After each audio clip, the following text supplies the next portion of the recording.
Muy buenas tardes. En primer lugar, le damos a todos ustedes, en nombre del Congreso, que presente la congresista Úrsula Letona y quien habla, para empezar este conversatorio. Como sabemos, aquí en el Congreso tenemos un grupo multipartidario denominado Plataforma Multipartidaria por la Infancia, precisamente. Que venimos trabajando, ya van a ser casi 2 años, cooperando con la sociedad civil, cooperando con los organismos gubernamentales en esta problemática de la infancia, de la anemia, la desnutrición y todos estos aspectos que son de nuestro común interés. Como es público y notorio, a todos nos llamó mucho la atención la información de hace pocos días de que hubiera subido la pobreza, ¿no? Entonces surgían las interrogantes de cómo pudo haber sido esto, qué pasó, qué sucedió. Pese a que hubieran habido, de hecho han habido más recursos, más personal, pero bueno, son datos objetivos de mediciones, entendemos, confiables. Entonces, pensamos la necesidad de hacer un conversatorio como el que estamos empezando para cambiar ideas, entender mejor este problema y plantear soluciones. Como ustedes saben, el día miércoles viene el presidente del Consejo de Ministros al Congreso a exponer el Plan General de Gobierno y solicitar el voto de confianza. Y en una reunión que hace un par de semanas tuvimos en Inversión en la Infancia, estábamos justamente con Gastón Garatea y todos los amigos de Inversión en la Infancia, Salvador y todo el equipo, y de ahí surgió la idea de plantearle al gobierno que asumiera dentro de lo que el presidente de la República ha denominado pacto social, un punto que parecía que era el 5º, pacto social por la infancia. Y entendemos que el gobierno lo está recogiendo. Si es que posiblemente muchas de las cosas que se digan acá van a ser recogidas o las vamos a transmitir para efecto de que esa propuesta de pacto social por la infancia sea lo más completa posible, ¿no? Y por supuesto esa es una parte, la otra parte es la ejecución, el desarrollo y la coordinación que tienen que tener todas las dependencias para llegar a ese punto, ¿no? Si es que estamos con un conjunto de expertos realmente en la materia. Esta audiencia se está transmitiendo por el canal del Congreso y por otros medios de comunicación vía internet, y creo que muchísimas personas van a colgarse de esto para hacer un seguimiento al trabajo que tenemos. Yo le he pedido a nuestra ministra Nidia Vilches que modere este conversatorio. Hemos invitado a una serie de personalidades y creo que vamos a empezar posiblemente por el doctor Carlos Eduardo Aramburu, y seguiremos con el resto de las otras exposiciones, ¿no? No tenemos ninguna regla en específico, simplemente creo que podemos hacer exposiciones en el Congreso. Cuando nos dan la palabra nos dan no más de 5 minutos, olvídate, ¿no? Si es que si damos 10 es el doble de lo que podemos hablar en el Congreso. No está mal, 10 es el doble. Está bien. Pero lo interesante es que tengamos en cuenta que todo nuestro punto de vista no van a caer en saco roto. Creo que van a ser muy bien atendidos por el gobierno, que seguramente está siguiendo esta reunión. Solamente déjame presentar, está Carlos Eduardo Aramburu, él es conocidísimo consultor en estas materias, don Marco Tavera del Programa Mundial de Alimentos, estuvimos hablando con Carmen Burbano, que ha viajado, ¿cierto? Olga Izaza, representante de UNICEF, bienvenida. Don Salvador Herencia, director ejecutivo del Grupo por la Infancia. Livia Benavides, del Banco Mundial. Iván Hidalgo, consultor de la misma célula parlamentaria, y por supuesto es el director de la Estrategia Nacional Crecer, y don Raúl González, de la OMS, ¿cierto? Muy bien. Creo, como ven ustedes, son expertos del más alto nivel que nos van a ayudar mucho. Así que, Lidia, te paso la posta y... Muchas gracias.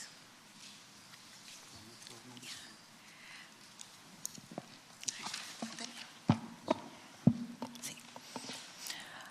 Muy buenas noches. Muchas gracias, congresista Jorge El Castillo, por permitirme acompañarlos y moderar la mesa. Y hacer también que saludar a la congresista Úrsula Letona, a quien veo bastante activa también en estos temas. Y para empezar, si Carlos nos permite, podemos empezar, por favor, con Úrsula Letona para que nos pueda dar unas palabras. Muy buenas noches. Agradecerle a Jorge que nos aglutine en este esfuerzo. Gracias, Nidia.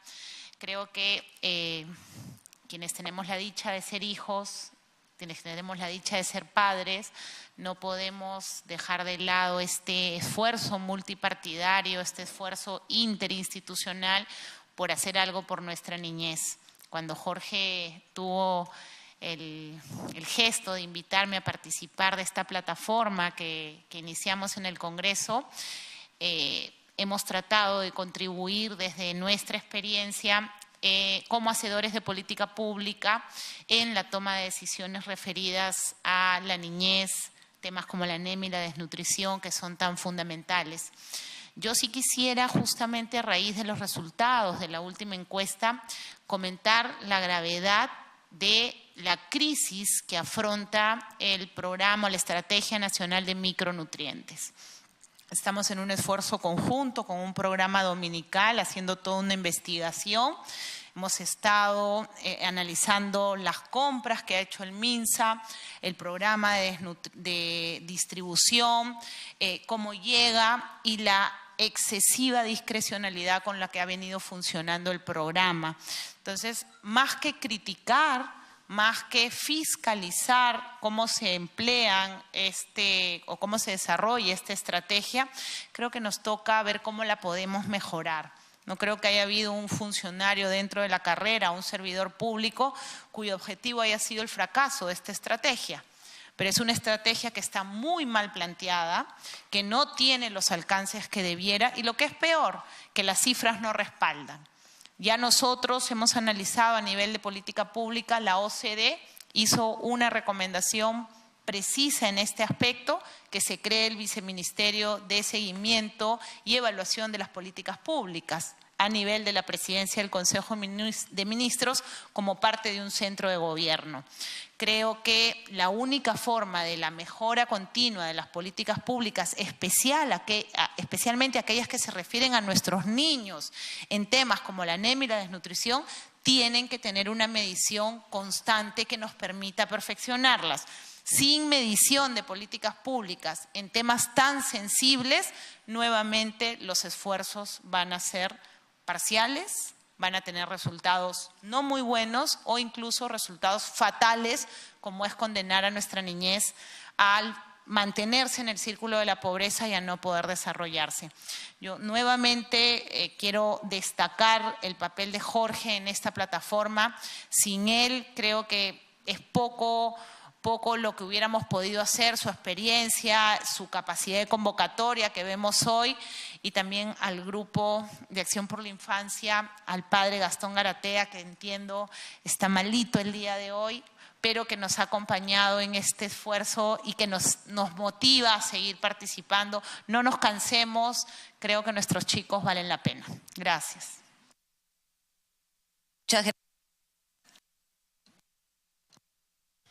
Muchas gracias, congresista Úrsula Letona. Y siendo que hicimos un pequeño puentecito con Carlos Aramburu, por favor, tus comentarios. Bueno, muchas gracias, señores congresistas, señores expertos. Para mí es un gusto estar a nombre de la Universidad Católica comentando con ustedes y preocupándonos juntos de un tema que sin duda es de gran importancia. Voy a ser muy breve. Primero, una cosa más de fondo. Creo que la calidad de una sociedad se refleja en la manera como trata a sus niños. Yo creo que hay un tema fundamental y es que sociedad que no se ocupa de sus niños es una sociedad que no tiene alma, no tiene corazón. Por eso es que en Inversión de la Infancia decimos con la niñez en el corazón, suena demagógico, no lo es. Es una preocupación, una actitud, una manera de ver la realidad. Y desgraciadamente los resultados no son muy buenos. Voy a hablar brevemente de pobreza. Hay más niños pobres que adultos pobres. La tasa de pobreza en la población menor de 14 años es 43%. En el resto de la población es alrededor de 21%. Entonces, ahí surge una verdadera pregunta que además yo torturo a mis estudiantes con esa idea de decir, ¿y por qué hay más niños pobres que adultos pobres? Y la explicación es muy clara. Las familias pobres tienen más niños. Un tema de fecundidad. Y eso llama la atención a algo que hemos venido descuidando en los últimos años, que es que parte de la solución al problema de la niñez es la planificación familiar, que la tenemos un poco abandonada por razones ideológicas. Y hay que recuperarlo, no hay que tenerle miedo a las políticas públicas. Es un primer tema que quería señalar. La anemia es, desde el punto de vista cultural, yo como antropólogo trabajo mucho con comunidades nativas, si la presentamos como una enfermedad, la gente no nos cree. Porque la anemia no te da fiebre, ni te da calentura, ni te da diarrea, simplemente te da menos funcionalidad. Nos hemos encontrado con uno de los errores, y la congresista letona lo decía, no solamente es el tema de distribución de micronutrientes, cómo se posiciona. Si lo posicionas como medicina, la gente dice, mi niño no está enfermo, no necesita tomarlo. Tiene que posicionarse como alimento. Y eso es un tema bien complicado porque es cambiar el chip. En culturas tradicionales nadie está medio enfermo, es como estar medio embarazada, ¿no es cierto? No existe. O estás sano o estás enfermo. Entonces la idea de prevención no existe. Al niño sano hay que nutrirlo bien, pero no hay que darle medicinas. Y eso es un tema que es importante tener presente porque la incidencia de anemia es mucho mayor en las zonas rurales, en los pueblos indígenas. Entonces tenemos que llegar con un mensaje que entiendan, si no, por más chispitas que tengamos, no van a funcionar. Rápidamente, ¿qué está pasando con la anemia? Y quiero referirme más a las brechas que a los promedios, porque en un país tan heterogéneo como el Perú, la mejor manera de mentir es hablar con promedios. La anemia se ha bajado muy poco, se ha mantenido casi igual, a diferencia de la nutrición que ha tenido una evolución extraordinaria. Al principio, y Olga Izaza es testigo de eso, lo hemos compartido, pensamos que si bajábamos de nutrición bajábamos anemia al mismo tiempo. No es cierto, son dos cosas independientes y eso es lo que tenemos que aprender. No es lo mismo bajar de nutrición que bajar anemia. La anemia requiere intervenciones mucho más específicas porque simplemente tiene que ver con falta de hierro en la sangre. ¿Qué está pasando con la anemia en el Perú? Varias cosas que son un poco sorprendentes. En la brecha urbano-rural no es muy grande. 40-53. Y eso está asociado a un tema clave de las últimas cifras de pobreza. Donde ha crecido más la pobreza en el último año, año y medio, es en el Perú urbano, no rural. Y ha crecido más en términos absolutos en Lima. El dato, con Salvador lo hemos conversado, es impresionante. El departamento del Perú que tiene más chicos anémicos es Lima, 147.000. Lima, aquí, alrededor nuestro. Y a veces no lo vemos, está tan cerca que no lo miramos. Pero las tasas de anemia más fuertes son Puno, por ejemplo. Puno tiene una tasa increíble de anemia con el 76% de anemia. Luego tiene Loreto, 61%, Ucayali, 59%, Madre de Dios, 57%. Ahí tenemos que poner la atención, población urbana. Es bien interesante una hipótesis que hay una correlación aparente entre incremento de la pobreza y incidencia de la anemia. Aparte de Lima, que en términos absolutos es la que ha sufrido más el tema de anemia desde el punto de vista de cantidad absoluta, una cosa curiosa es que en los departamentos de la sierra es donde más creció la pobreza, en Cusco y en Cajamarca. ¿Qué está pasando para entender por qué crece la pobreza más en Cusco y en Cajamarca? Yo tengo una hipótesis. Lo que se ha caído son los sectores intensivos de trabajo, el turismo. Cuando te falta la plata, lo que haces es dejar de viajar. Y aunque tengo amigos cusqueños que dicen que si Cusco no se puede vivir, puedes dejar de viajar a Cusco, ¿verdad? Entonces ahí está pasando ese tema. Finalmente, quiero ser muy breve. Creo que hay cosas que se pueden hacer y se deben hacer y aprovechar justamente el ímpetu de esta comisión multipartidaria que me parece clave. Creo que además de las chipitas y llegar, tenemos que dar información. No hay cambio sustentable que no significa cambio cultural. La gente de la calle, yo les hago una apuesta, salgan a la calle en este momento y pregunten a cualquier señora que pasa a qué se debe la anemia, la gente no sabe. Y si la gente no sabe, no es capaz de solucionar su propio problema. Entonces, es fundamental que haya una campaña comunicativa en radio, en zonas rurales y por otros medios en zonas urbanas para que la gente entienda lo que es la anemia y lo que se puede hacer. Hay una serie de alimentos que la gente tiene a su acceso, pero que no se utilizan para combatir anemia. La sangrecita o el famoso relleno, por ejemplo. Pero ¿qué pasa? No se lo dan a los niños. Lo toman los borrachos después de la tranca, ¿no es cierto? Es lo más común. Pero no se está planteando el tema de la sangrecita para el menor de edad, que es fundamental. Yo he trabajado en Ayacucho y hay una serie de recetas basadas en sangre de animales que no se están aprovechando. Es más, si le preguntas a una madre cuánto comió el niño, dice no sé, porque el niño come del plato de la madre. El niño tiene que tener su plato propio. Es una cosa tan elemental como eso, darle un plato al niño para saber cuánto comió. En tercer lugar, creo que es fundamental capacitar. La cifra es impresionante. Si ustedes ven en el MIDIS todo tipo de agente comunitario, hay 122.000 agentes comunitarios de distintas clases en todo el país. Ninguna capacidad en el tema de anemia. Este es un ejército que llega hogar por hogar. El ejemplo de Piura, que hemos trabajado con Salvador. Esto hay que combatirlo casa por casa. No es cuestión de cambiar ministerios, hay que trabajar a nivel de la comunidad. Y termino con un pedido que no tiene que ver con anemia, pero es un tema que nos preocupa a todos y que quizás como antropólogo me preocupa. Asistimos con horror a casos fuertes, espantosos de violencia contra la mujer. Ustedes dirán, ¿qué tiene que ver violencia contra la mujer y el tema de niñez? Creo que tiene mucho que ver. La OMS acaba de hacer un estudio fascinante sobre niños varones de 0 a 3 años que no tienen afecto ni figura paterna. Ese es el mayor predictor de delincuencia juvenil y violencia en la adolescencia. Con más policías y solamente protegiendo a la mujer no solucionamos el problema de violencia de género. La propuesta que traigo de la universidad es que es importante estudiar al agresor, ver qué tiene en la cabeza. Es perfectamente factible, con las fichas penitenciarias y la universidad se compromete a eso, pero no tenemos a alguien que nos apoye para entender qué tiene en la cabeza esta gente que es capaz de hacer eso. Para hacer un programa de prevención que tiene que empezar desde la primera infancia. El mejor remedio contra la agresión y la violencia es el afecto, el cariño. Pocas familias entienden que si no tienes tu apego y cariño al niño varón, que en eso sufre más que la mujer, el tema de delincuencia va a continuar. Nada más, muchas gracias. Muchas gracias, Carlos. Con él hemos trabajado el tema de población y realmente la puntualidad en estos temas es importante ahora en este pacto social por la infancia. Quisiéramos pedirle a Marco Tavera que nos pueda, por favor, hacer su comentario. Muchas gracias. Perdón, del Programa Mundial de Alimentos. Sí. Muchas gracias por la invitación y de parte de la señora Carmen Burbano, la disculpa del caso que ya le extendió al congresista del Castillo. Nosotros en el PMA, y voy a entrar de frente al tema nutricional para ganar el tiempo, tenemos un diagnóstico de la problemática que es nutricional en el país, que tiene que ver con el desarrollo humano y que empieza por reconocer que el Perú tuvo algunos logros muy importantes en desnutrición crónica. Es muy importante partir de eso para pensar, algunas cosas se han hecho bien. El Perú es el país en América que más redujo la desnutrición crónica en los últimos 10 años. Pero hay que reconocer también que en los últimos años ha habido una desaceleración de la reducción, que la inequidad entre lo urbano y lo rural se mantiene. Es 3 veces más alta la desnutrición crónica en las zonas rurales que en la urbana, y es 6 veces más alta en el quintil de menores ingresos que en el de mayores ingresos. No obstante que hemos tenido una reducción de más del 50%, que reitero que es un orgullo para el país. Pero termino diciendo que esta parte, que probablemente el modelo del programa articulado nutricional tiene que ser ajustado a esta nueva realidad en la cual ya no tenemos 30%, sino tenemos 12.9% de anemia. En el último año recordemos que solo bajó 0.2%, mientras que en años anteriores estuvo bajando un promedio de 3 puntos anuales. Este es un tema creo que es central. Y decir que en las comunidades indígenas de la Amazonía no pasó nada en 10 años. Seguimos en 50-60% de anemia. Si hay algo desde el punto de vista de derechos y equidad que hay que plantearse es el tema de la nutrición crónica en comunidades indígenas de la Amazonía, y ese es un tema que tiene que ver con cultura, con servicios, con distancias. Ese es un tema que yo planteo que sea en el contexto de lo que se va a discutir. En segundo lugar, creo que no debemos dejar de plantearnos el tema de la obesidad y el sobrepeso. Podemos salvar a los niños de la desnutrición crónica, de la anemia, pero terminan en sobrepeso y obesidad.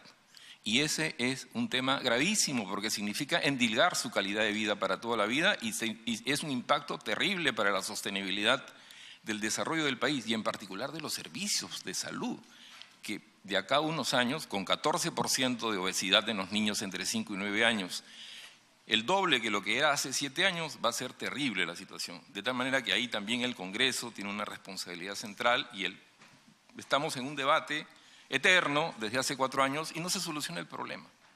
Realmente si pensamos en la gente, en los niños, tenemos que, y no solamente en la industria, tenemos que hacer las acciones que se merecen.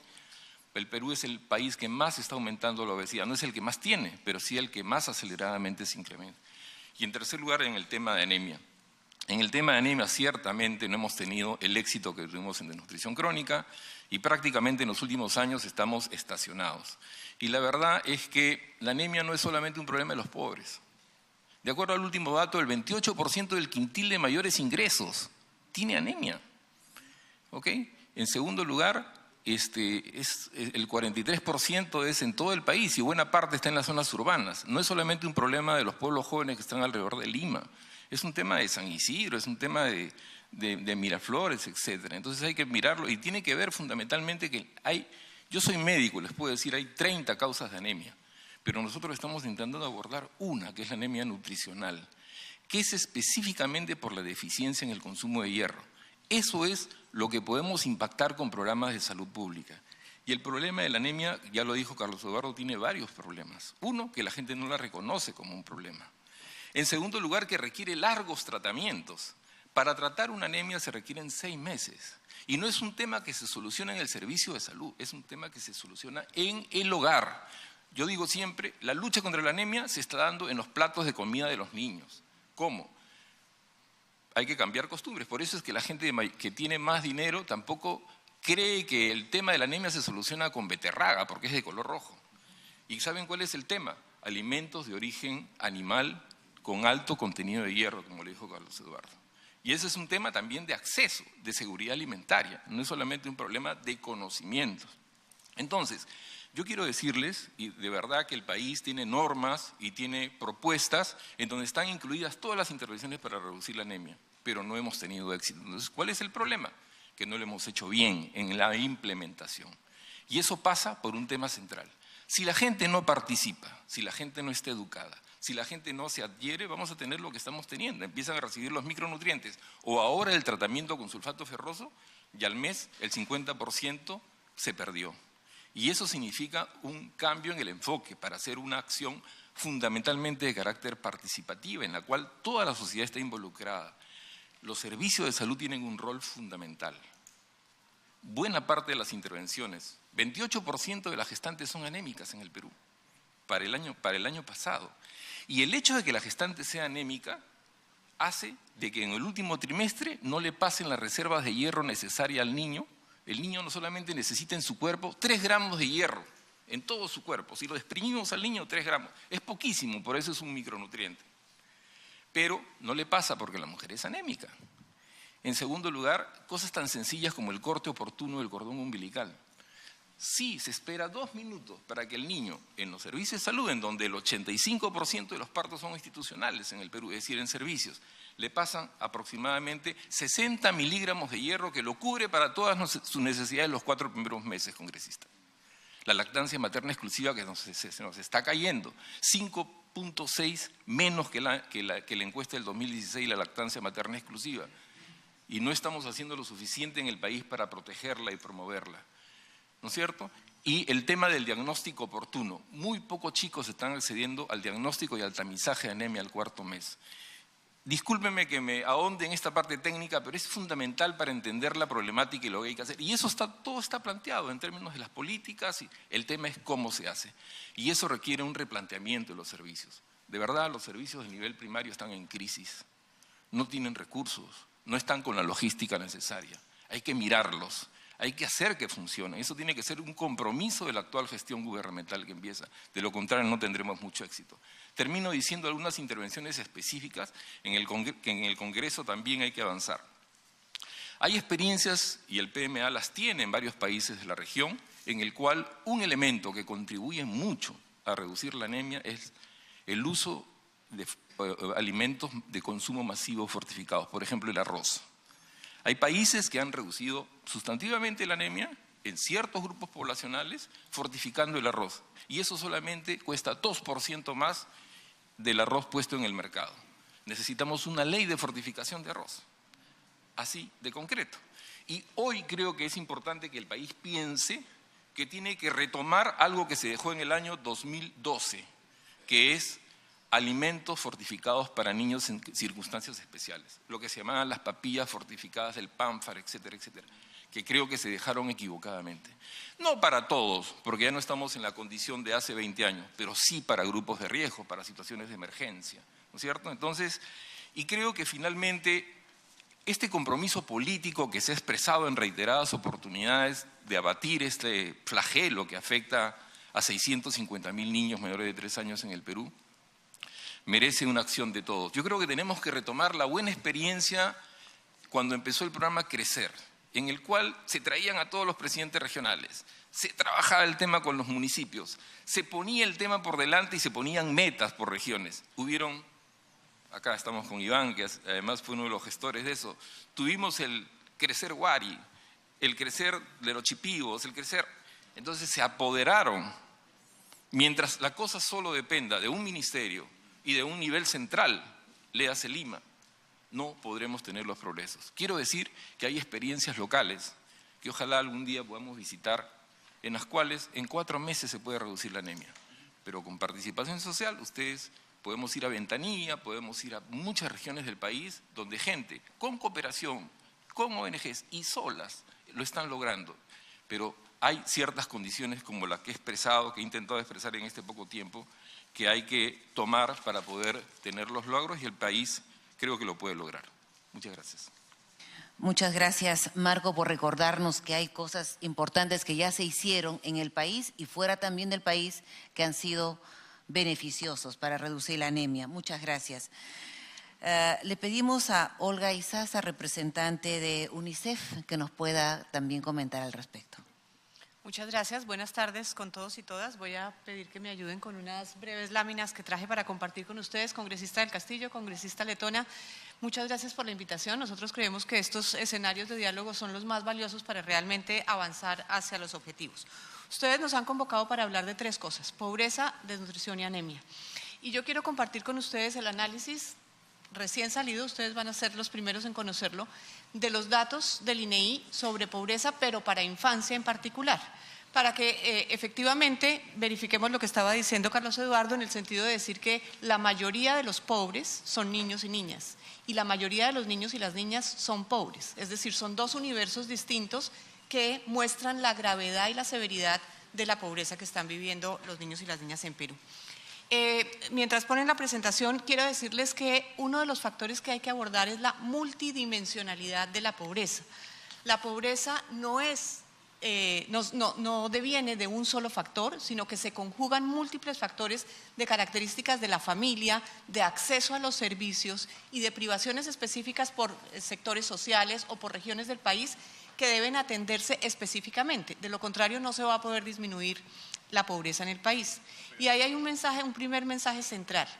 Perú es uno de los únicos países de la región de América Latina que todavía no ha incorporado dentro de su sistema de seguimiento a la pobreza la medición multidimensional de la pobreza. Todos los otros países, la mayoría de los países de la región ya lo tienen. Es imprescindible que se avance en incorporar una medición multidimensional. De lo contrario, las soluciones van a ser genéricas y no van a lograr impactar realmente, digamos, mejores mecanismos de seguimiento para mejores respuestas de política. Eso es un primer mensaje imprescindible. Luego, insistir también que la pobreza en la infancia tiene unas implicaciones diferentes a la pobreza en la edad adulta. ¿Por qué tiene unas implicaciones diferentes? Una razón obvia es porque la persona va a estar más tiempo expuesta a una condición de deprivación. Entonces la afectación con esa persona va a ser mayor. Pero adicionalmente las características, el impacto social, emocional, físico que tiene la pobreza sobre ese ser humano menoscaba el capital humano del país grandemente. Entonces, ojo que la pobreza infantil no se combate de la misma manera como se combate la pobreza en general para la población adulta, y menos si esta solamente se mide a través de indicadores de pobreza monetaria. Yo quiero compartirles que en el 2017 el 30.2% de los niños y las niñas son pobres en Perú, mientras el 21.7% del general de la población es pobre, es decir, 8.5 puntos porcentuales más de pobreza en la población infantil. Y como todos sabemos, hubo una variación negativa en la pobreza entre el 2016 y el 2017. En términos generales, subió 1 punto porcentual, para los niños y las niñas subió 1.5 puntos porcentuales más. Al hacer un análisis también por grupos de edad, la pobreza se concentra en el grupo de 0 a 5 años, mientras el 30.2% de los niños son pobres, el 32.4% de los niños de 0 a 5 son pobres. Y ese es un dato muy importante para analizar después lo que está pasando con desnutrición y anemia, porque obviamente las condiciones de vida de esos niños y niñas determinan que sean más vulnerables frente a diferentes impactos o choques derivados de múltiples factores como lo estoy mencionando. Otro dato interesante es el análisis de la pobreza infantil por lengua materna. Y aquí el dato es realmente escalofriante. 7 de cada 10 niños y niñas que tienen una lengua materna diferente al castellano en la región amazónica son pobres. Repito el dato, 7 de cada 10. Niños que tienen una lengua materna distinta al castellano en la región amazónica son pobres. Es decir, tal como lo estaba diciendo también Mario, las políticas focalizadas en las regiones y en las zonas del país en donde transcurren, digamos, los fenómenos sociales es imprescindible. Revisados entonces estos datos, que creo que les estamos repartiendo para fácil comprensión, algunas lecciones aprendidas sobre cómo abordar la pobreza infantil. Primero, insistir que como es multidimensional, tiene que ser intersectorial el abordaje. No es posible que un solo ministerio se haga cargo del abordaje de la pobreza infantil. Es necesario que concurran tanto los ministerios para universalizar el acceso a los servicios básicos como salud y educación, como los ministerios, por ejemplo, el MIDIS o el MIMP, para desarrollar programas focalizados, que tanto los programas universales como los focalizados se sobrepongan y realmente logren modificar las condiciones de vida de esas familias. Recordar también que es necesario diseñar estrategias distintas para la zona rural, en donde la incidencia de la pobreza es mayor, pero para las zonas urbanas diferenciada en tanto el número de niños pobres es mayor. Una cosa es la incidencia en las zonas rurales, otra cosa es el número absoluto de niños pobres en las zonas urbanas. Y las estrategias para abordar unos y otros deben ser diferenciadas en cada caso. En Perú existen diferentes programas sociales como Juntos y Cuna Más. Y nosotros hemos venido insistiendo, la última publicación de The Lancet muestra que si se suben sobre esas plataformas acciones complementarias de los otros sectores, se logra una ampliación de cobertura muy costo efectiva.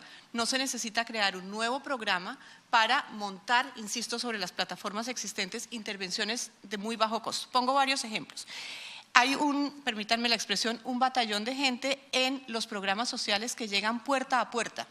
Y esa es una oportunidad absolutamente de oro para realmente modificar las intervenciones de prácticas de crianza, prácticas de alimentación saludables, consejería a las familias, vigilancia del Estado en general, nutricional en particular, pero en general de condiciones de vida de los niños. Entonces, una estrategia muy bien estructurada de fortalecimiento de capacidades de esos agentes sociales para llegar a las familias sería uno de los puntos críticos que modificarían favorablemente la disminución de la pobreza y en general de la anemia y de la desnutrición. Una inversión pública suficiente y sostenida. Como ustedes saben, hay una mesa de seguimiento al gasto público en niñez y lo que hemos podido ver es que durante los últimos 4 o 5 años, entre el 24 y el 26% del presupuesto general de la Nación se destina a la inversión en niños y niñas. Mayoritariamente esta proporción está destinada a educación y mayoritariamente al pago de maestros. Esa inversión ha sido sostenida y con esa inversión se está demostrando que no es suficiente para atacar los problemas sociales.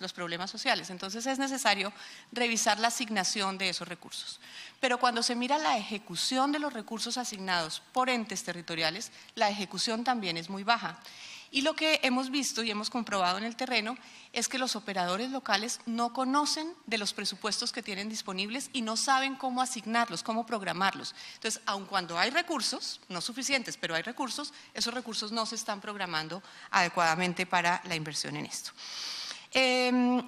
Un dato central sobre desnutrición y anemia, no me voy a detener en las cifras porque ya están mencionadas y en la presentación también está, pero recordar que el tema de la seguridad alimentaria combina una cadena muy importante que tiene que ver con disponibilidad de alimentos, con accesibilidad a los alimentos, con consumo de los alimentos y con aprovechamiento de los alimentos.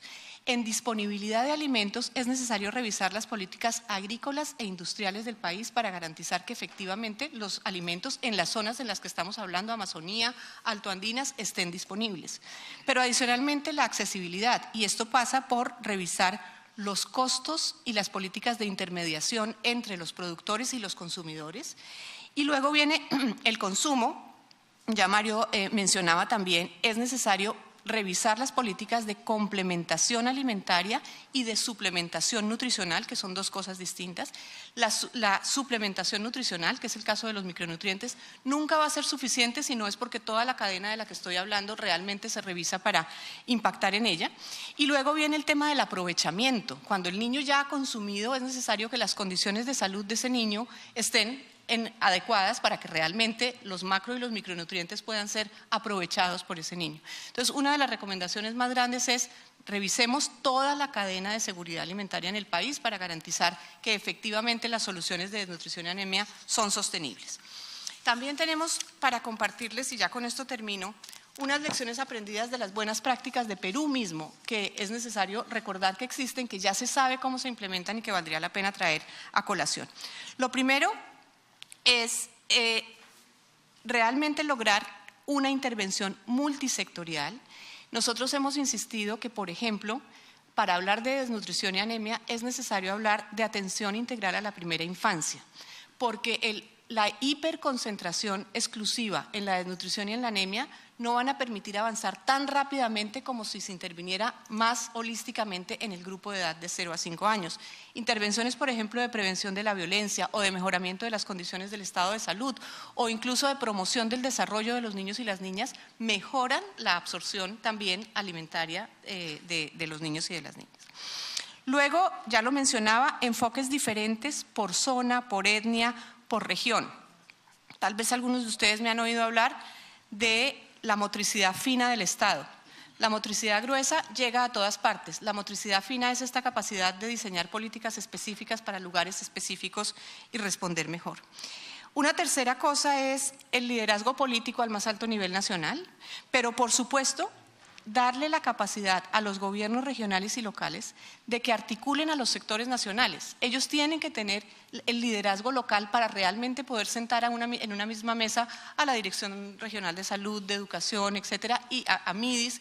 No todos tienen la misma estructura de descentralización y si no se les da el poder y la fuerza a los gobernantes locales para que lo articulen va a ser muy difícil avanzar. Ya hablábamos de la prioridad presupuestal y de una asignación sostenida y progresiva. La combinación de políticas universales y focalizadas, el énfasis comunitario, ya las dos personas que me han antecedido en la palabra lo han mencionado, es imprescindible mejorar la llegada a las familias, es imprescindible mejorar la vigilancia comunitaria, es imprescindible mejorar la participación y la vigilancia social. Usted, congresista letona, también decía, la evaluación de las políticas públicas, es imprescindible que avancemos hacia eso. Y finalmente, el mejoramiento de las capacidades de los operadores de todos los servicios. Esas son entonces algunas de las reflexiones que nosotros compartimos con la mesa. Gracias. Muchas gracias, Olga, por tus recomendaciones y tal vez resaltar la última parte que engloba un abordaje multisectorial e intergubernamental, prioridad y protección presupuestal, como lo señalas en la ayuda que nos haces llegar, la participación importante de los gobiernos locales, provinciales y distritales, y creo que incluir también ahí a nuestros gobiernos locales que van formando parte de los gobiernos locales distritales, los rurales me refiero, y luego fortalecer las capacidades de los agentes de los distintos sectores y el trabajo preventivo promocional, que es muy importante en ello. Y muchas gracias por las cifras recién saliditas del análisis que han hecho. Gracias. Y hecho este comentario, quiero dar la bienvenida al doctor Abel Salinas, que se une a la mesa, también al señor Richard Ruiz y a quienes nos acompañan en la mesa. Le damos el uso de la palabra a Salvador Herencia, director ejecutivo del Grupo Impulsor de la Primera Infancia. Muchas gracias. En principio, para traer el mensaje del padre Gastón Garatea, él está con problemas de salud en este momento y le hubiera gustado estar presente aquí junto con nosotros.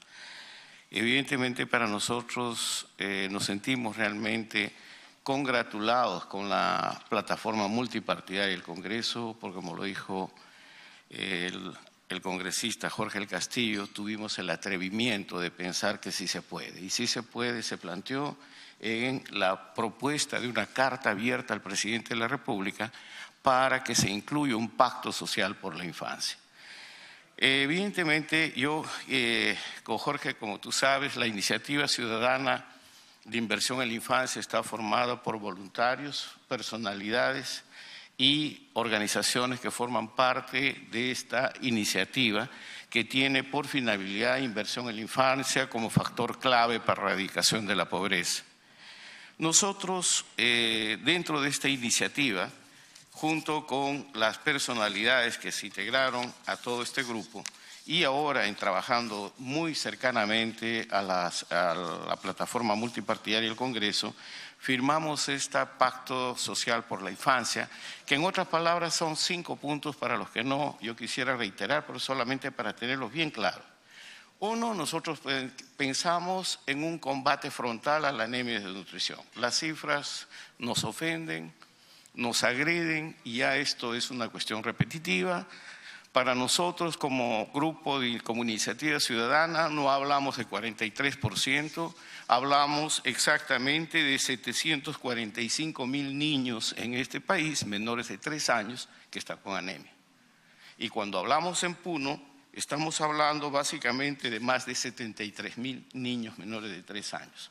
Entonces, para nosotros, humanizar las estadísticas es un factor de desafío y en ese contexto planteamos anemia, desnutrición y nuestra meta es anemia, desnutrición cero. Es una meta ética mucho más que técnica, pero creo que el país tiene las condiciones para realmente erradicar la anemia y la desnutrición. El segundo punto que nosotros reivindicamos es evidentemente el tema de educación con calidad y equidad. Evidentemente es un tema que parte de todos los diagnósticos, pero nosotros queríamos básicamente en este Pacto Social por la Infancia tener mayor claridad en qué consiste esta equidad de la educación, sobre todo teniendo estas brechas de relaciones entre lo que es las ciudades, la área urbana, área rural y sobre todo nuestra Amazonía. Creo que era importante poner este tema porque creo que tenemos que desafiar también que no es solamente construir puertas o poner un agua potable que tanto necesitan, sino realmente la calidad de educación, de inversión que estamos haciendo en nuestra infancia. Evidentemente, como dijo Carlos Eduardo, esto está ligado, o como lo dijo Olga, está relacionado con un enfoque integral. Evidentemente, los resultados de las pruebas CESE tienen directa relación con la alimentación y nutrición y con la situación de anemia. Son 57% de los niños que están en educación inicial que están con anemia. Claro, concreto. Y es parte del tema que analizamos en el último CIES, Consejo Interministerial, donde pusimos en evidencia esta situación. También es un tema serio que tiene que ver con educación. El tercer punto de este pacto social, nosotros hicimos un llamado formal a tratar a una respuesta rápida, eficaz y eficiente contra la violencia, contra la infancia, con especial niña-mujer. Estamos cansados como sociedad civil, yo sé que a muchas instituciones no les gusta que lo digamos, estamos cansados de las comisiones técnicas que se forman cada vez que hay un problema frente a cámara de televisión. Es más una respuesta mediática que una respuesta realmente que tenga que ver con algo que sea parte de una estructura y una capacidad de respuesta. El cuarto punto está vinculado a algo que todos están reclamando y que es parte del compromiso hecho por el hoy presidente de la República y por el primer ministro, que dicho sea paso también es miembro del Grupo Impulsor de Inversión en la Infancia, con licencia ahora como premier, pero evidentemente él fue parte de un compromiso fundamental que creo que fue el sentido de casi todos los presidentes regionales y que nosotros asumimos por la realidad. Descentralización efectiva de programas y presupuestos para la infancia. No es posible que hasta hoy todavía el 65-70% esté concentrado en el nivel nacional y el 15% todavía está destinado para una redistribución entre los municipios. Y el último, evidentemente, que para nosotros es serio, muy serio, y que esto lo hemos discutido con la plataforma multipartidaria, que está relacionada a una autoridad visible, responsable por la infancia. Hasta el momento hay 5 o 6 ministerios que lideran un poco, parece la tupajamarización de la infancia. Todo el mundo ve una cosa y la otra. Y este enfoque integral requiere, y hay experiencias que ya se están haciendo en el nivel local y en el nivel regional. Para ir muy lejos, no ir muy lejos, Piura con el Sistema Regional de Primera Infancia. Tenemos en este momento Ocobamba, que ganó el premio Ciudadanos al Día con una Secretaría Técnica de Articulación. Tenemos Mazán, que ha reducido 32% de la anemia. Tenemos Indiana, igual. O sea, Corca, que comienza con el programa de seguridad alimentaria y nutricional desde la infancia y dice no necesitamos subsidio nutricional porque nos estamos autofinanciando.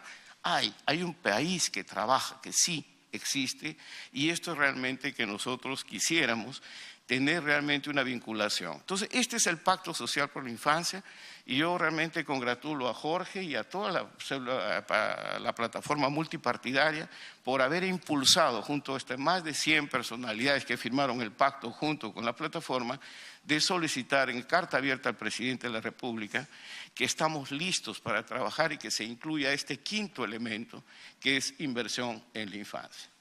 Segundo punto que yo quería retomar muy brevemente. A veces mucha gente se pregunta, ¿y qué hace ahí ustedes, la sociedad civil? Parecen perturbadores y no sé qué, pero ustedes están siempre encima, se molestan a veces por lo que a veces nosotros decimos. Y en 8 años de trabajo, como dice Gastón Garatea, tercamente hemos insistido en meter el tema de infancia, hasta Nidia es firmante del Pacto por la Infancia, ¿no es cierto? Entonces creo yo que ha habido una serie de personas que han involucrado y se han involucrado en todo este proceso. Y yo quiero decir que creo, Jorge, como lo habíamos conversado en muchas oportunidades, no hay cultura en el país de las instituciones públicas, incluyendo de las organizaciones internacionales. Yo vengo de mi querido UNICEF, que he trabajado más de 28 años en la cooperación internacional fuera del país, de entender realmente el rol importante de la sociedad civil en la vigilancia y en el cumplimiento de las metas y compromisos de los países. Y esto no es una cuestión retórica, esto lo aprobó la Asamblea General de las Naciones Unidas, que se tiene que incentivar. Un organismo social o un ministerio no puede reemplazar el rol que debe tener la sociedad civil porque tiene un papel.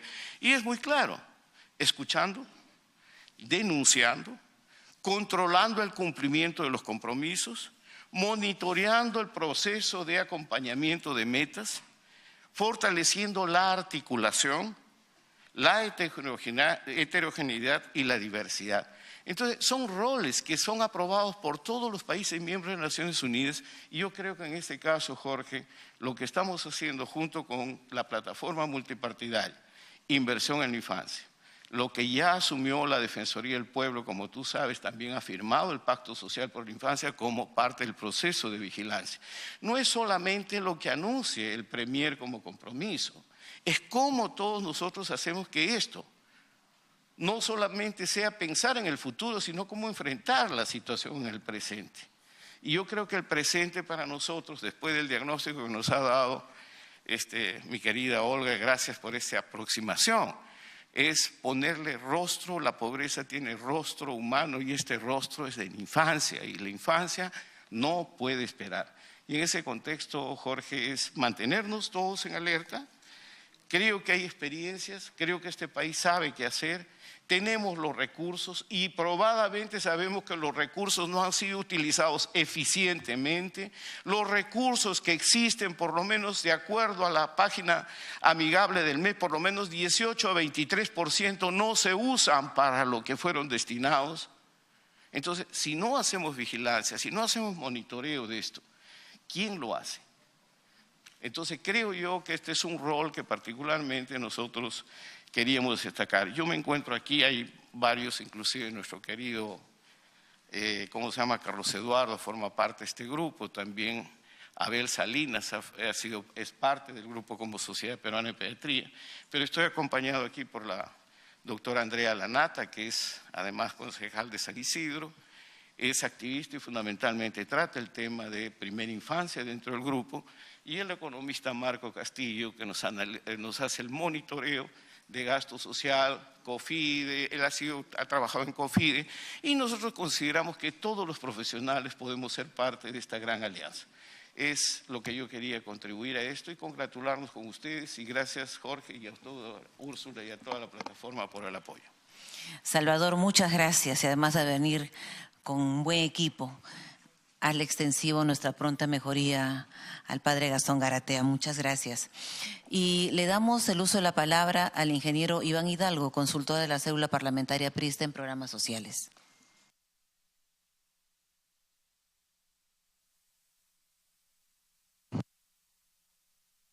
De la República, a todos los que integran esta plataforma multipartidaria por el Pacto Social para la Infancia.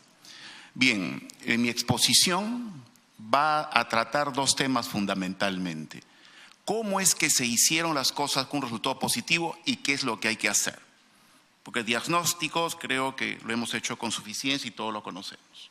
Muy bien, pero para saber qué se hizo, tenemos, como corresponde, arrancar desde el diagnóstico inicial con el cual se encontró la política social. Y voy a repetir mucho política social, que es lo que se ha abandonado en los últimos años. No son las políticas sectoriales las que sacan de la pobreza y menos de las causas de las mismas, como la desnutrición y la anemia. Es la política social articulada, multisectorial y, como el Perú es complejo, intergubernamental. Esa es la esencia de lo que vamos a tratar. Muy bien. ¿Qué es lo que se encontró? Creo que para todos es conocido, más de 80 programas sociales, infraestructura social en malas condiciones, insuficiente infraestructura en salud y educación que no encontraba por el lado de la oferta del Estado cumplir la demanda de la población y la población que está ubicada en las zonas más pobres del país. Siguiente, por favor. Por lo tanto, había que reconocer el carácter multidimensional que acá se ha hablado en la mesa.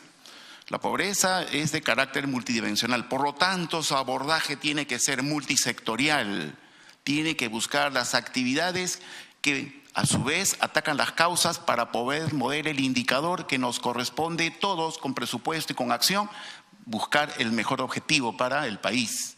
Por lo tanto, en un país como el nuestro es complejo. Trabajar la intersectorialidad y a la vez en ese momento un proceso de centralización franco, con los errores del caso que seguramente habrán pasado, pero que se tiene que mejorar, obviamente tenía que buscar también focalizar su atención. La focalización en un país como el nuestro evidentemente tenía que estar orientado a los distritos y a la población más pobre del Perú. Y como ustedes entenderán, era en ese momento en las áreas rurales. 4 matrices muy concretas. Se hizo una matriz programática que resumía las líneas de acción de cada programa social. Obviamente se encontraron muchas superposiciones entre los programas sociales. Habían 82. Se elaboró una matriz presupuestal en la cual podíamos nosotros saber, claro, con un esfuerzo notable. Yo quiero recordar esas reuniones, se tenían que hacer en Palacio de Gobierno, ¿no? Con los funcionarios, porque era la reunión de todos los lunes, porque existía y todavía subsiste ese carácter de patrimonialismo de la información. Se tenía que hacer acá, cerca de acá, el Palacio de Gobierno. Y la información que nos dio como resultado, aparentemente había intervención en distritos pobres, pero cuando se iba al fondo de la información, resulta que los recursos iban no a los sectores rurales, no a los más pobres, sino muchas veces en las capitales de las regiones, las capitales de las provincias, pero no a los distritos más pobres. La matriz de beneficiarios, porque había que saber, había que ordenar la cola. Teníamos que buscar que los servicios lleguen a los más pobres entre los pobres. Había que tener un padrón de beneficiarios y cuando establecimos el padrón de beneficiarios, evidentemente eran diversos y bajo distintos criterios. No existía un padrón único ni por familia ni por comunidad, entendiendo que los programas sociales, algunos se van a atender a las personas y otros a las comunidades. Y una matriz de operatividad que nos hubiese permitido saber en ese momento cuál eran su manual de operaciones, sus herramientas y estrategias. Evidentemente esto no se encontró en muchísimos de ellos. Siguiente, por favor. Bueno, ¿qué se hizo en concreto? Seguimos. Bueno, si seguíamos el lineamiento del Estado, que era desarrollo económico con justicia social, que era el gran mensaje que había que conseguir, obviamente teníamos que operar rápidamente. Siguiente. Y siempre este paréntesis yo lo hago, siempre, en cada exposición, sea en las aulas de la universidad, sea donde fuese, porque hay que seguir machacando el hecho de que es importante la inversión en la primera infancia, por este motivo.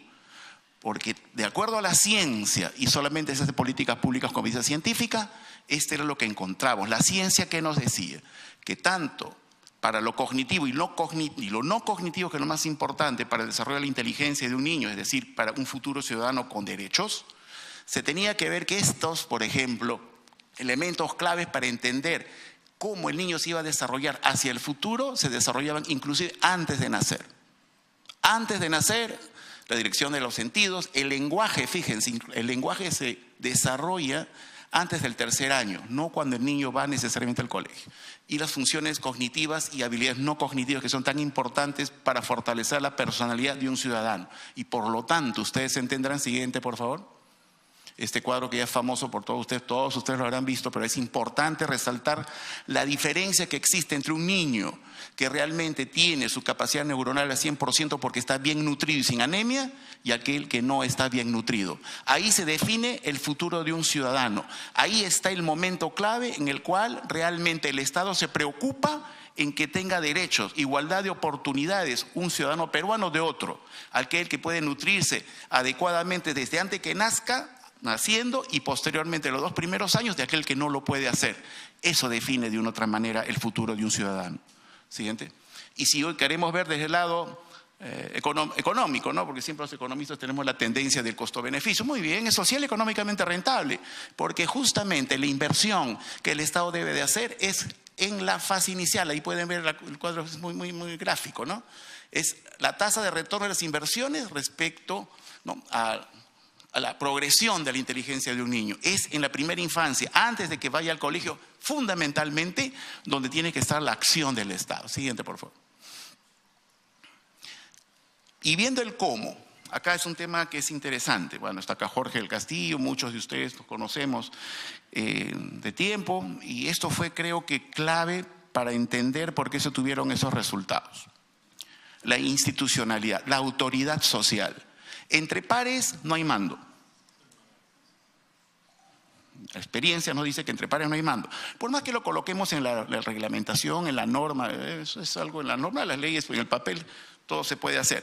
Pero realmente, al menos en la Ley Orgánica del Poder Ejecutivo, si no me equivoco, el artículo 20 en ese momento se incorporó, y fue desde la Comisión Interministerial de Asuntos Sociales que dirigía el primer ministro, y he tenido la oportunidad de trabajar con 5 primeros ministros, es la manera en la cual es la institucionalidad desde donde uno puede articular un esfuerzo multisectorial e intergubernamental.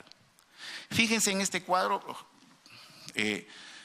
esta comisión que lo integraban los ministros, obviamente, de los sectores sociales, más el ministro de Economía, que como ustedes entenderán, si no está el señor ministro de Economía, pues no hay un grave problema, ¿no? Tiene que estar el ministro de Economía.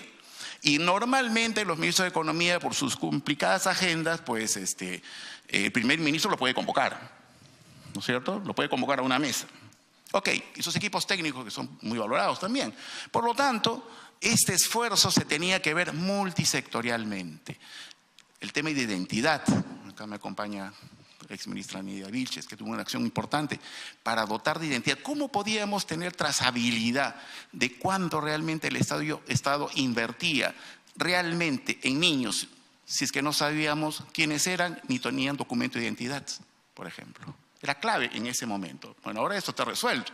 El 98% no tienen DNI. Cuando arrancamos todo este esfuerzo, el 2% del sector no tenía el DNI.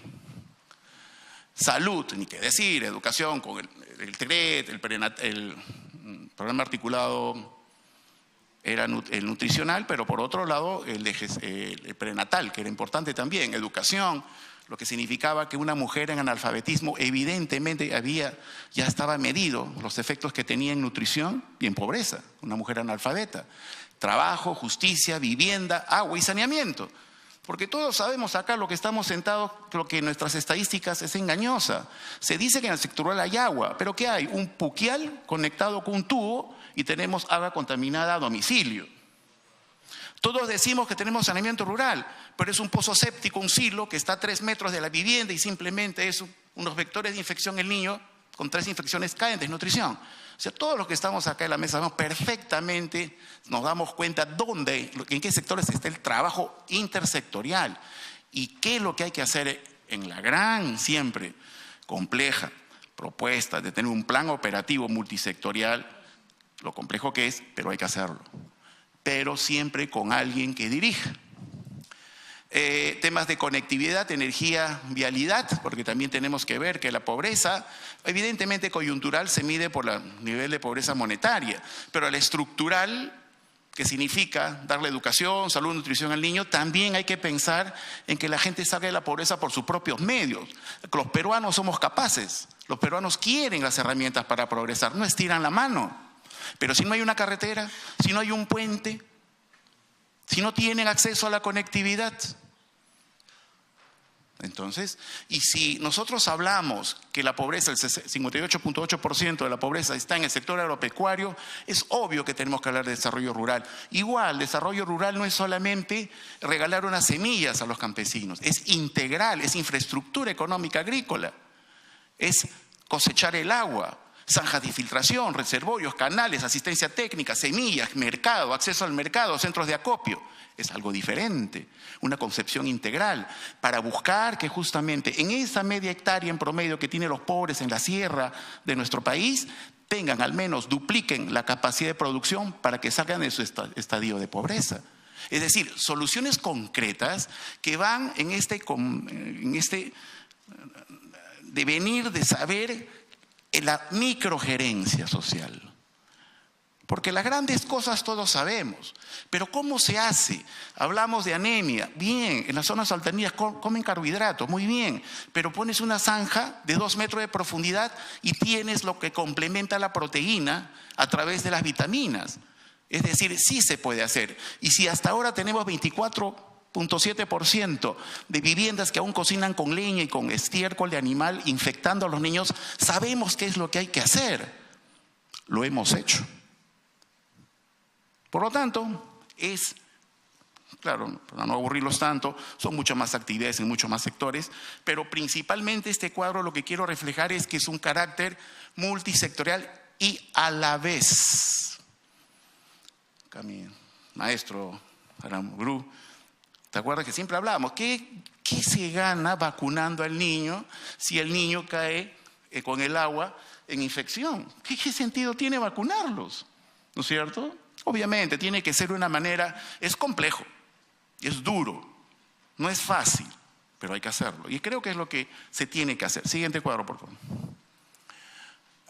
Esto es un tema simplemente que el objetivo de la política social era ver el sentido de inversión social.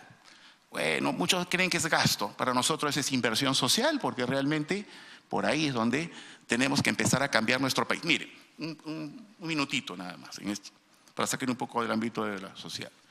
Nosotros tenemos que mejorar nuestra competitividad. Para mejorar nuestra competitividad, si queremos desarrollar económicamente, tenemos que buscar cómo mejoramos nuestra productividad. Y la productividad no es sino mejorar nuestro capital humano. Si no mejoramos nuestro capital humano para ser más productivos y ser un país competitivo, realmente no vamos a desarrollar como país. Seremos un país con mucha mano de obra barata, seguramente mantendremos la misma estructura productiva y continuaremos seguramente exportando muchos minerales, no lo dudo, pero no vamos a llegar al desarrollo, al bicentenario y menos hacia el futuro del país. Por lo tanto, es absolutamente clave pensar que hay que invertir en el capital humano para desarrollar nuestro país. ¿Sí? Siguiente, por favor. ¿Y qué se hizo? Un programa social. Mire, si estábamos redujimos 82 programas a 26. Con lo duro que ustedes, me imagino, entenderán cómo, ¿no? En un gobierno que supuestamente quería justicia social, tú aparecías reduciendo programas sociales. Eso es durísimo, ¿no es cierto? Pero bueno, para hacerlo no íbamos a crear un programa social más, obviamente, eso era ridículo. Se creó una estrategia nacional, como decía mi querido amigo, pero con una visión, no desde Lima, no pretendiendo tener el conocimiento desde acá, sino buscando que se apropien en cada región del estado. Ese fue quizás el éxito, más que lo que se diseñó desde Lima. Cada región, Huari, cada región creó con las pautas obviamente técnicas, pero lo hacían con un sentimiento de apropiación lícita, es decir, se apropiaban del resultado que políticamente es lo que corresponde, ¿no es cierto? A las autoridades que lo echan a andar y le ponen los recursos. Y ese fue el éxito. Me acuerdo muchísimo de Ayacucho. que fue una de las regiones donde mucho más esto se evidenció como resultado, porque ahora vamos a hablar de resultados. Todos son palabras bonitas y no hay resultados, ¿no? Nada de lo que no se mide no existe. Lo que no se mide no existe. Eso es un tema crucial. Fijar metas cuantitativas es absolutamente necesario en política social. O algunos dicen que es la interactividad, el poco a poco, más o menos. No existe. Metas concretas, presupuesto claro, objetivo y resultado. Bueno, los ejes, para no aburrirlos mucho, los ejes, inclusive la de oportunidades, que iba más al tema estructural, educación, nutrición, alimentación, las capacidades humanas, o bien promover el acceso a la capacitación productiva de los jóvenes y oportunidades económicas. Siguiente. Acá creo que es, en su construcción, el cuadro es tan sencillo, ¿no? Lo complicado fue la organización, pero acá yo quiero valorar, doctor del Castillo, lo importante que fue el trabajo con la cooperación técnica internacional, con el Sistema de Naciones Unidas y con el Banco Mundial. Para que no se resientan del BI también. Miren, lo importante de los entes y organismos que sistematizan las experiencias internas, no para copiar, porque si hablamos de programas yo les puedo decir cada programa de qué se copia, no, para copiar no, para adaptar. Porque el Perú no es Lima. No es lo mismo hacer políticas públicas sociales en la selva que en la sierra o que en la costa. No es igual. Y fíjense que tampoco es igual Sierra Norte de Sierra Sur, Sierra Centro. Y ya no quiero explayarme porque a veces hasta las regiones tienen sus diferencias y que hay que saber entender para que sean realmente efectivas las políticas públicas, ¿eh? Entonces eso de estar andando legislando a nivel nacional pretendiendo de que así funciona, eso no funciona. Lo que funcionó fue esa apropiación regional, ese carácter. Siempre me acuerdo, Olivia, esa reunión, Daniel Kotler creo que la hizo, ¿te acuerdas? Todos los presidentes regionales comprometidos con todos los ministros, con la cooperación internacional, ¿no? Con el Congreso, es decir, todos los actores se ponían de acuerdo en un objetivo común. Eso falta. Hay mucho de protagonismo, mucho de foto, mucho de evento en el Westin, mucho de evento, ¿no? Mucho papel couché. Lo que falta es efectividad en el campo. Se trabaja con la comunidad, se trabaja con la comunidad organizada. No se trabaja solamente del escritorio. Bueno, este es un esquema, cómo funcionó la estrategia, gobiernos regionales, locales, con la comunidad. Lo han dicho acá. O sea, sin la comunidad no hay manera. Si no hay un sistema de vigilancia social, que te acordarás, Jorge, que lo presidía el padre Bambarén, donde había presencia en cada distrito de la comunidad haciendo vigilancia social y comprometiéndose en el trabajo, ¿eh? No se puede lograr políticas públicas, ¿eh? Y obviamente con la sistematización, el apoyo, con el conocimiento y siempre el reforzamiento técnico que involucra el apoyo del Sistema de Naciones Unidas y de las multilaterales, que siempre es interesante. Siguiente. Bueno, resultados, 82-26, con mucho lamento porque a nadie le gusta perder poder, ese es un tema bien complejo, pero había que reducirlo. Siguiente. Estos otros temas de herramientas que creo que es interesante conocerlas, ¿no? O refrescar las cosas. Bueno, se fortaleció obviamente la Secretaría Técnica y se reorganizaron los programas sociales, ya vieron los resultados, instrumentos de la reforma. Se elaboró un marco social multianual. ¿Por qué un marco? Porque tenemos que tener, si queremos trabajar en multisector, tenemos que tener un norte que trascienda lo anual. No hay manera de hacer políticas públicas solamente fijándose el presupuesto anual. Hay que tener una mirada amplia. ¿Y cuáles son las reformas en el mediano y largo plazo de esos objetivos? No solamente estaba Carlos Eduardo, ¿cuántos nos acompañaron en ese esfuerzo? Los mejores, y ese es un tema importante, los mejores profesionales expertos en el tema. Javier Abugatas, Waldo Mendoza. Acá no hay colores políticos. Cuando se trata de la infancia, afuera los colores políticos. Los mejores tienen, y nadie dijo no. Unos inclusive, como andábamos siempre cortos de plata, a veces ni cobraron, creo, porque no había ni plata.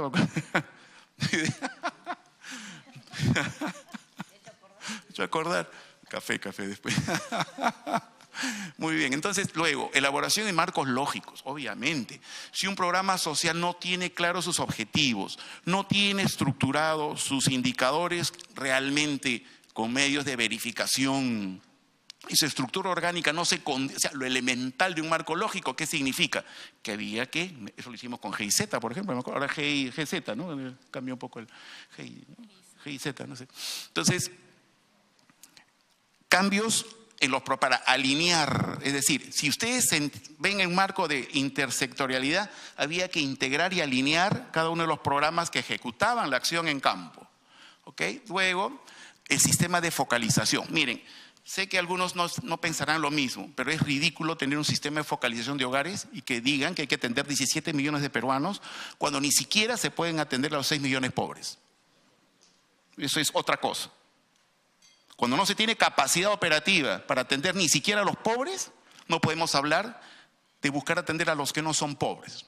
Ya sabemos por dónde han andado y terminado esos esfuerzos, ¿no es cierto? Tercerizando servicios a veces no de la manera más correcta. Acá hay que entrar definitivamente en un sistema más serio, porque muchos de los más pobres no son atendidos. Después, y esto se hizo no a demanda, ese es el tema. Mal que bien, INEI hace encuestas toda su vida. Se hizo con INEI. ¿Qué hace el encuestador? Va hasta el último lugar a sacar la encuesta. La validación comunal fue fundamental. Solo en la comunidad saben si por más que vive una chocita, a lo mejor tiene 4 camiones. Y la comunidad dice, no, él no.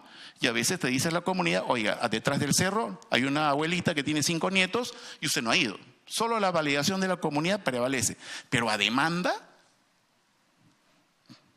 por Dios, ¿qué no hemos visto? ¿Por dónde es? A demanda, es decir, cuando cada funcionario o autoridad lleva a los que votaron por él a inscribirse en el registro de focalización. No, así no funciona. Tiene que ser, hay que buscar eso, transparentar. Pero bueno, otro tema que se avanzó y es clave en el MEF, con funcionarios comprometidos, obviamente, fue gestión por resultados, el PPR. Sin eso no se hubiera podido avanzar. Eso hay que decirlo también. PPR, insumos para el resultado. Presupuesto por resultados. Si las causas tienen que estar atacadas en función de actividades, el dinero tiene que ir a las actividades para revertir las causas de un problema. No por demanda, sino en función de su contribución, en todo caso, científica. Fue un instrumento que se aplicó, no fue fácil, pero realmente fue exitoso en ese sentido. Y un sistema de seguimiento, monitoreo y evaluación, eso es absolutamente importante. Me acuerdo con total claridad, en Palacio de Gobierno, con fotos en esa época de cada niño y de cada beneficiario, y cuando hacíamos la matriz, ¿qué programa social lo atendía? Los más pobres no eran los más atendidos, como suele suceder. No tienen voz, no hay presión política, los medios de comunicación no van a atender, pues no, es acá en Lima, ¿no? Pero allá no. Entonces, esa manera de hacer realmente un sistema de seguimiento, persona por persona, en los programas que son de ese corte, y brechas de comunidad, en lo que refiere a esos tipos de programas, fue clave para buscar cerrar las brechas. Siguiente. Bueno, entonces, obviamente, si ustedes se fijan, el año 2006, lo naranja al lado izquierdo, encontramos que en los 880 distritos que bajo criterios de pobreza, de nutrición, anemia, analfabetismo y necesidades básicas insatisfechas, un algoritmo, 880 distritos más pobres del Perú, ahí había que concurrir. Y fíjense que cuando se empezó, solamente un programa social en promedio los atendía. Y luego de este esfuerzo de convergencia, pasaron a atender los 5 programas. 5 de los 20 y tantos. Siguiente. Esto de una otra manera refleja la presencia de los programas entre el 2006 al 2010. Se nota clarito que fue sierra, selva, bueno, de pobreza, la costa no tanto. Siguiente. Y bueno, para cerrar diría, muy bien, esto se hizo. La anemia, ¿no es cierto?, bajó 15 puntos porcentuales en ese periodo. La desnutrición 9 puntos porcentuales. La pobreza 21 puntos porcentuales. No sé si tendré cuadros más adelante. De 3.000 a 6.000. Perfecto. Ok. Disculpe, señor. Bien, ahí están las cifras. Y acá es el segundo paso, resultados. Todo esto tiene que tener resultados. Si no, palabras van, palabras vienen. El año 2005, nuestra línea de base, ¿no?, la pobreza 55.6 y bajó hasta 27.8. Se disminuyó 21.3%. De igual manera, el siguiente gobierno bajó, sí, pero a 1/3 de su velocidad. Y bueno, luego ahora tenemos esta noticia de que se ha elevado la pobreza. Siguiente, pues hay que pasarlo rápido. Pobreza extrema igual, 15.8 pobreza extrema es aquellos que no tienen ni para comer. Bajó al año 2011 a 6.3, 7.5 puntos porcentuales, y luego cuando hacia el año 2016 disminuyó a 3.8. Siguiente. Pero también, y acá quiero destacar, cómo es que se redujo en el sector rural. De 82.5 el año 2005, se bajó entre 2006 a 2011 hasta 56%. Y luego siguió la tendencia un poco más bajo. Siguiente. Y ahora ha aumentado también, ¿no? Siguiente, por favor. Esto es lo que quería que vean ustedes principalmente. Ya vieron cómo se bajó la pobreza, obviamente. O sea, con 6.000 soles, concentrando en los 880 distritos más pobres, claro, eso es una manera de explicar, no lo es todo, obviamente. Acá tengo un cuadro del INEI, me parece interesante, que el año 2010 u 11, la parte del crecimiento económico, acá tengo, del INEI, todas estas cifras son oficiales. El efecto crecimiento al año 2011 era, efecto crecimiento, 53% y efecto distribución, 47%. Por favor. Siguiente. Bueno, acá lo podemos ver, pobreza respecto al presupuesto. ¿Y saben por qué? Porque acá tenemos, nos ha pedido hablar con total franqueza, ¿no? Miren, juntos tenía 451.000 beneficiarios y bajó la pobreza. Pero resulta que mientras más bajaba la pobreza, más beneficiarios tenía, el doble. El programa Pensión 65, con lo justo que significa la contribución, ¿no? Con lo justo que significa la pensión no contributiva a los mayores de 65 años, la ley. Ustedes saben que en el sector público solo podemos hacer lo que la ley nos dice. En el sector privado haces todo lo que te da la gana, lo que la ley te prohíbe, pero en el sector público es lo que la ley te indica. Según la ley, atiende población en extrema pobreza mayor de 65 años. La población mayor de 65 años son 2 millones de peruanos, 2.007.000, estadística del INEI. El 5% de pobreza extrema, ¿cuánto es? 100.000. ¿Cuántos beneficiarios tiene ese programa? 550.000. Bien, es un tema de sincerar, porque tú puedes pasar de pobreza extrema a atender pobreza como debe ser normativamente, muy bien. O en todo caso habría que preguntarse qué sistema de focalización han utilizado. Quizás con sentido de proselitismo político. ¿Qué sistema técnico han utilizado como para permitir estas cosas? No, como les digo, no es la esencia a quién atiendes, es cómo se han orientado los recursos, ¿no? Por ejemplo, algunos ejemplos. Y ni qué decir, pues, ¿no? ¿Quién acá va a poner la mano indicando que el PRONAS no necesitaba un proceso de rediseño? PRONAS, usted procesos no lo hacía bien, pues no compraba muy bien, no almacenaba muy bien y no repartía muy bien, eso todo el mundo lo sabe.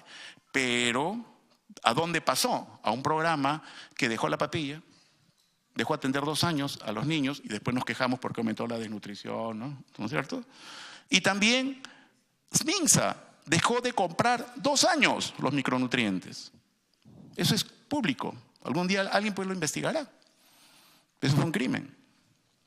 ¿Por qué? Porque tenemos el problema de que cada 5 años refundamos la República.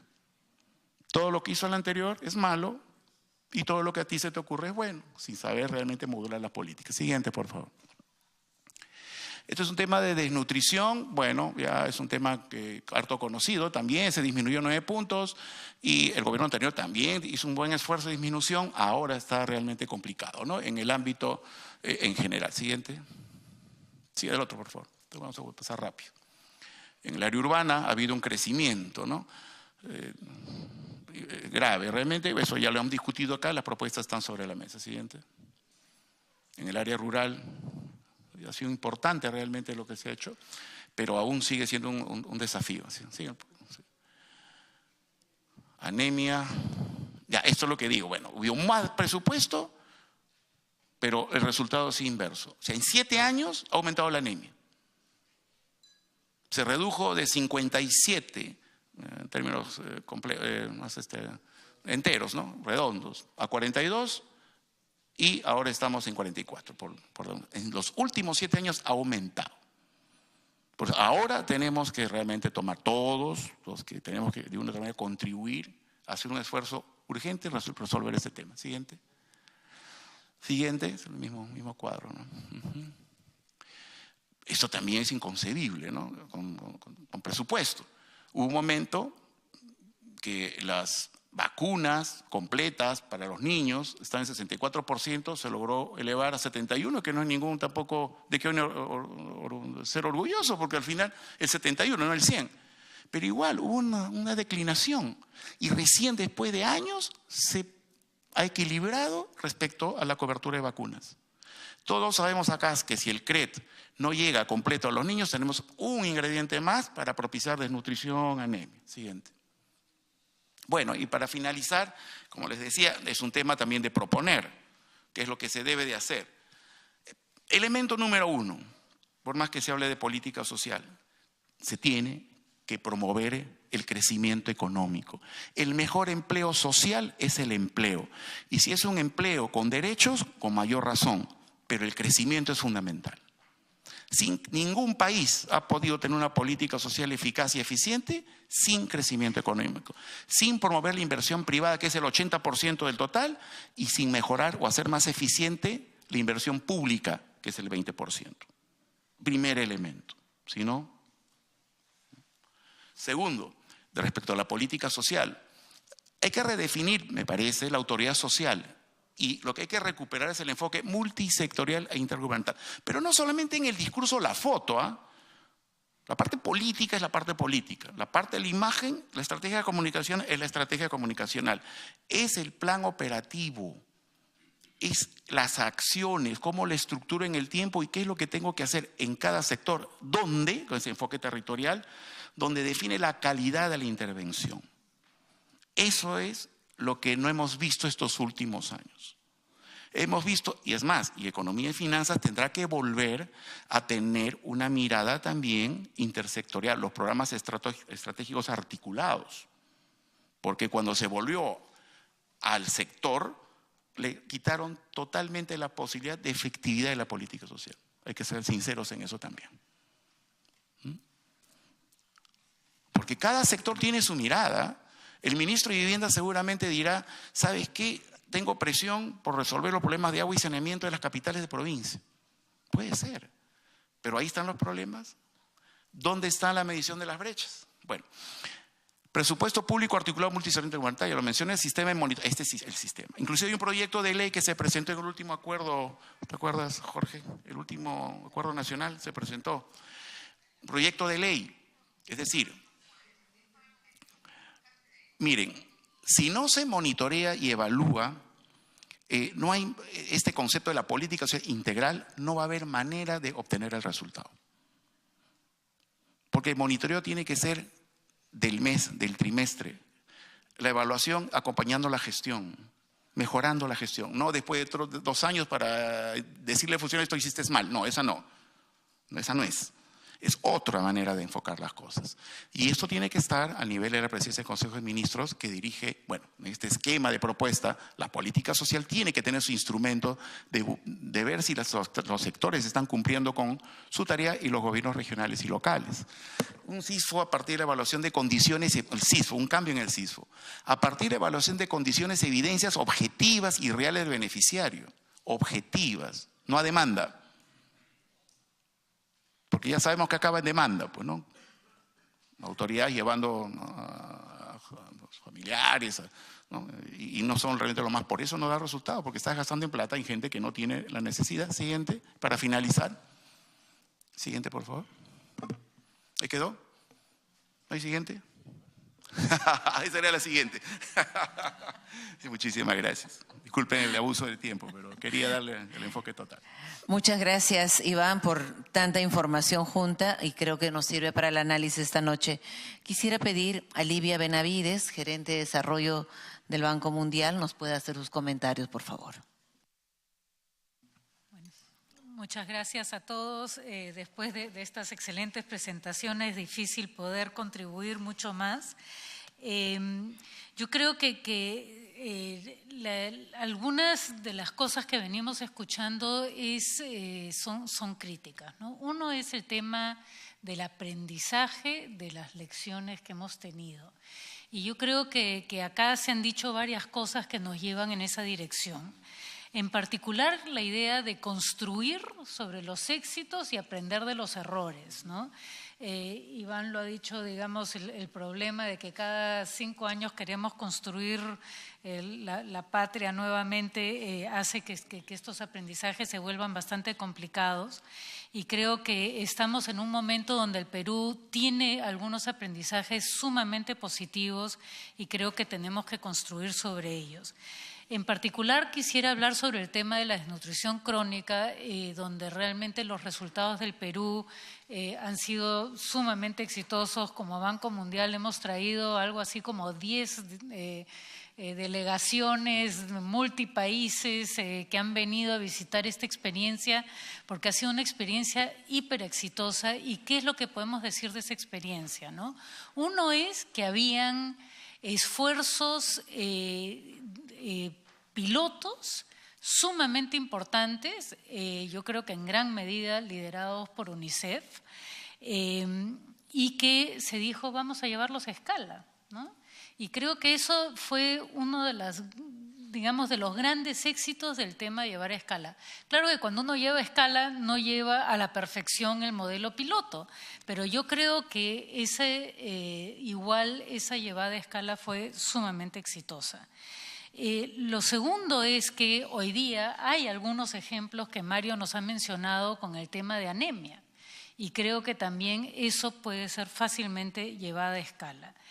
¿Qué es lo que sí necesitamos? Es pensar de que, como hemos dicho antes, tenemos que pasar un poco de pensar en la mentalidad de lo rural a lo urbano, ¿no? Y sabemos que la focalización en zonas urbanas es inmensamente más difícil, y que de alguna manera estos promotores que hay hoy día son promotores que están diseñados para trabajar en áreas rurales, y hoy día tenemos que mentalizarnos que el trabajo en gran medida está en las zonas urbanas si queremos reducir el tema de la anemia.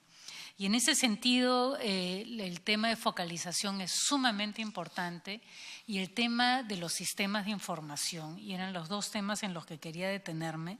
Yo creo que lo que se logró hacer con el DNI fue la magia principal, el poder nosotros no hablar del porcentaje de los niños, sino ponerle una cara a cada niño y poder trazar a ese niño. Para mí eso fue probablemente el momento donde tuvimos la curva de inflexión más importante. Hoy día ya tenemos identificados a los niños, necesitamos un sistema de información que acompañe al niño a través de todo el proceso del tratamiento, y sabemos que es posible hacerlo. Se hizo con la tuberculosis en zonas urbanas. Ahí también tenemos un aprendizaje muy importante de dónde partir. Finalmente, creo que hay dos elementos hiperimportantes que se han mencionado, pero yo creo que en este foro hay que reforzarlo. Uno es el tema del compromiso político, ¿no? Y el compromiso político es un compromiso de todos los actores. Evidentemente el Congreso tiene un rol hiperimportante, el Ejecutivo evidentemente muy, muy importante, pero también los otros actores, ¿no? Y yo creo que la otra experiencia que se pudo tener con el tema de Crecer fue que hubo una iniciativa por la infancia donde estuvimos todos comprometidos, ¿no? Y es un objetivo común, un objetivo por el cual todos podemos trabajar. El otro tema es que, como dicen, la regla del oro, ¿no? El que tiene el oro pone las reglas. Acá el Ministerio de Economía y Finanzas tiene un rol importantísimo. Creo que lo que se logró con el PAN, el Programa Articulado Nutricional, fue el decir yo voy a poner la plata a donde tiene que ir. Yo creo que esto de acá también tiene que ir en esa dirección, porque no solamente es el rol del Ministerio de Salud, que es importantísimo, pero sino también es el rol de las múltiples instituciones públicas que tienen que ir, porque el trabajo comunitario, el MINSA tiene un rol ahí, pero tiene un limitante, y hay otras instancias del sector público, no solamente a nivel central, sino a nivel descentralizado, como los municipios, que tienen un rol sumamente importante. Finalmente, el tema de los resultados. Si nosotros no trabajamos con respecto a los resultados, realmente es muy difícil poder decir que hemos tenido éxito, y en ese sentido, nuevamente, el tema de sistemas de información se hace sumamente importante. Entendemos que el CISFO ya llegó a un punto donde hasta cierto punto está desactualizado. Yo creo que un esfuerzo de retrabajar el CISFO para también incorporar las zonas urbanas es sumamente crítico para poder lograr el éxito que todos estamos buscando con respecto al tema de la desnutrición crónica y particularmente el tema de anemia. Muchas gracias. Livia, muchas gracias, y por levantar el tema del CISFO. He escuchado a la ministra del MIDIS que van a reorientar. Ojalá pueda ser también con la contribución de ustedes. Y solicito a Raúl González que nos pueda permitir también un comentario. Él representa la Oficina Panamericana de la Salud. Muy buenas tardes, noches. Muchísimas gracias, congresista del Castillo, por la invitación y sobre todo felicidades por la iniciativa, ¿no? Por sentar en esta mesa a tantas personas diferentes para poder trabajar sobre este problema que es acuciante en el país. Yo creo que después de escucharles a todos ustedes es difícil decir nada nuevo. Es decir, se ha dicho hasta la saciedad todas aquellas medidas que son capaces de corregir este problema de la anemia, de la desnutrición y de la pobreza. Lo que uno se pregunta es si todos tenemos claro el análisis, si todos lo sabemos, ¿por qué seguimos teniendo un 44% de niños anémicos? ¿Por qué? Porque si este país pretende ser un miembro del club de los países ricos de la OCDE, se permite los lujos de tener un 44% de niños por debajo de 3 años anémicos. Para mí resulta, de verdad, no es una pregunta retórica, resulta incomprensible. Yo soy me tengo por una persona práctica, me gustan los problemas, dividirlos en trocitos y ir solucionando los problemas. Entonces no entiendo un país como este, que tiene realmente recursos para alimentar no solo a su población, sino para exportar alimentos, un país que tiene recursos económicos ingentes, con una minería que cuántos países les gustaría tener los recursos que hay, un país con una capacidad intelectual enorme, es decir, lo hemos visto esta tarde aquí con todas las opiniones que están virtiéndose, y sin embargo la anemia está ahí, testaruda, sin moverse en ese 44%.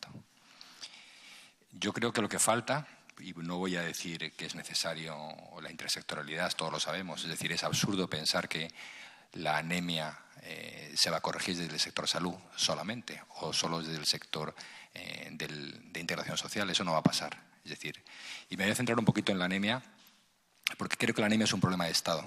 En alguna conversación que hemos tenido lo hemos visto así. Es un problema de Estado porque afecta a la mitad de la población por debajo de 3 años, y eso es un problema de Estado. Un problema que no resuelve un ministerio, que lo resuelven el conjunto de los poderes públicos del país, empezando por el Gobierno y siguiendo por el Congreso de la República, creando un marco legislativo que permita afrontar el problema, ¿no?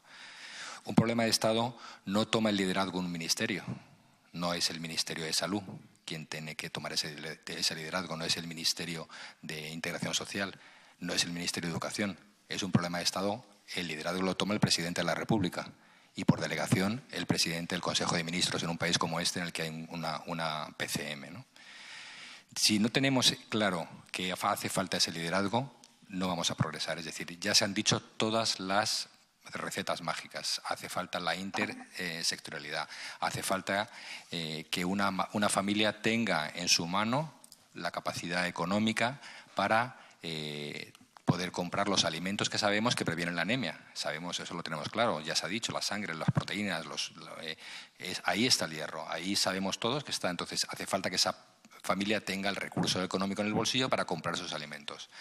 Hace falta algo que no se ha nombrado y no quiero dejar pasar la oportunidad, porque sé que es un problema en el Perú, que es educación para la salud. Porque si bien es cierto, como se ha dicho, esto afecta a ricos y a pobres, afecta mucho más a los pobres, y por muchas razones. No solo porque no tengan plata para comprar los alimentos ricos en hierro, sino porque no han tenido la oportunidad de tener una educación que le permita alimentar mejor a sus hijos, y permiten que su hijo tenga un plato yuca, arroz y papa, y no tenga ninguna fuente de proteica de hierro. Entonces, eso es educación, y la educación yo creo que hay que tener claro que es una parte esencial en la lucha contra la anemia y la desnutrición, ¿no? Si tenemos claro todas las recetas, tenemos claro cuáles son las recetas, ¿por qué no sucede? Sucede por esa falta de compromiso. Es decir, si ahora estamos viendo un sector del gobierno que está liderando esta lucha contra la anemia. Estamos otra vez en el péndulo, nos hemos ido a uno de los ministerios y el otro ministerio clave está como más silencioso, ¿no? Realmente no es así. La anemia, lo voy a poner por ejemplo, porque la anemia es un ejemplo muy claro. La anemia tiene en este momento 660.000 niños anémicos. Lo primero que tenemos que hacer, porque eso es una urgencia social, porque es una cuestión de derechos humanos, porque si no los tratamos ahora, como bien ha expuesto Iván en su presentación, le va a quedar una tara al niño para toda su vida. No es una cosa que yo dentro de 5 años lo pueda arreglar. Ese niño va a tener menos conexiones neuronales y va a ser menos eficiente socialmente. Y va a tener menos oportunidades de avanzar en la escala social y va a perpetuar el problema en sus hijos. Entonces es un problema de derechos humanos. Ese niño tiene todo el derecho del mundo a tener un desarrollo cerebral como cualquier otro. Entonces, si hablamos de derechos humanos y hablamos de un problema de Estado, hace falta un compromiso de Estado. Es un diálogo que puede permitir esa situación. Es decir, el Congreso tiene que crear un marco legal que haga posible el trabajar realmente al Poder Ejecutivo para desarrollar una inversión de urgencia social. Es decir, hay que sacar a esos 660.000 niños de la anemia y eso se hace con el sector salud fundamentalmente, porque es quien encuentra. Pero eso me sirve para esa bolsa, pero no para generar las condiciones necesarias para que esa bolsa deje de crecer, no para el sector de educación debe estar presente en todos los lugares para que realmente las familias aprendan a alimentar. El sector de integración social debe hacer eficientes los programas que tenemos como Cunamás, como Jaliwarma, para que realmente esos programas sociales lleguen a todos y cada uno de los niños del Perú. Yo lo voy a dejar aquí porque me gustaría más, además tengo ganas de escuchar a Abel, porque seguro que tiene ideas muy buenas, ¿no?, que contarnos, ¿no? Porque yo entiendo que si no existe ese compromiso a nivel de la figura más alta del Estado del Perú, vamos a seguir viendo cómo año tras año no nos movemos de ese 44%, que es absolutamente vergonzoso para un país como el Perú. Muchas gracias, Raúl. Y muy bien has mencionado, finaliza nuestros comentarios de la mesa. Queremos invitar al doctor Abel Salinas, además también como pediatra y como ex ministro de Salud. Muchas gracias y buenas noches con todos. Y agradecer esta invitación al congresista del Castillo y a la mesa encargada y todos los amigos presentes. Y ciertamente quisiera hablar como presidente de la Sociedad Peruana de Pediatría y solamente puntualizar, porque al final cuando se han dicho tantas cosas, todas valiosas, creo que estaríamos coincidiendo en que buscamos un país con desarrollo. Se ha hablado del capital humano productivo. No puede haber un ciudadano de primera categoría si ese ciudadano primero no fue un niño saludable. De manera que para nosotros es fundamental como pediatras. Tal vez algunas cosas. Se han mencionado las cifras de anemia global de 43.6%, 2017, igual que el 2016, lo cual inmediatamente nos pone en alerta altísima porque algo no estábamos haciendo bien, sin referirnos a años más anteriores. Y más allá de lo que puede esconder esa brecha, porque podríamos extendernos a analizar más esa cifra, yo quisiera decir que un gran porcentaje de ese grupo de niños anémicos en el Perú están en el grupo de leves y moderados, lo cual significa que el impacto de nuestras intervenciones pueden ser rápidamente favorables y con resultados en corto plazo. De manera que no es desalentadora la cifra tan grande, pero por otro lado este otro comentario nos obliga a comprometernos más.